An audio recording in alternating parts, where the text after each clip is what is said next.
when I've spoke to some of these girls myself, I'm not just going by data. I see a mixed bag, right? Where I say where there's will and intent, it's very easy to fix.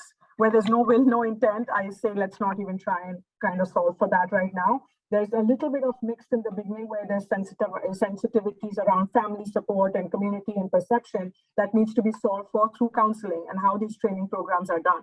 So I feel some of the girls who don't necessarily want to go into workforces because I think they have very fixated ideas in terms of what they think they can do and what they're capable of doing and what that career path means for them. And if you're getting, say, for example, 8,000 rupees and you've been required to move away from your family, it's a lot for them. Okay, there's a lot of bravery required, courage. There's a lot of support required, and fear. And to be honest, if you get maybe 2,000 rupees in hand and you're sending the rest home, or if the cost of living is so high, then they don't feel the need to work because then there's no point, right? There's nothing coming in hand, and your family is also saying just sit at home.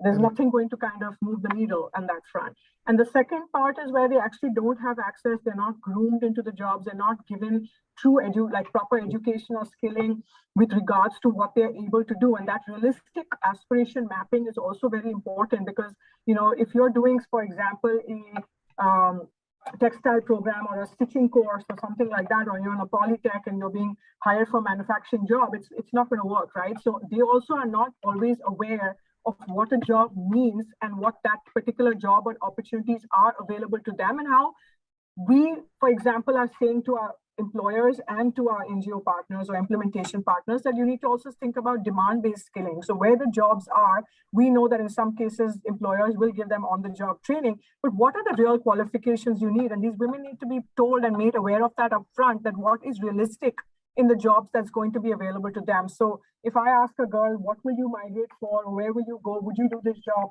Yeah, maybe I'll do it for 35,000. And I said, well, that's not a starting salary that's realistic. And we have to invest in your training and, sometimes food, accommodation, hostel till you get your first paycheck and you're able to navigate a new place in a new city, because they can't just go and live on the street, right? A lot of them they can't just move and fend for themselves if you've not even had one paycheck. So how do you really solve for a lot of these issues?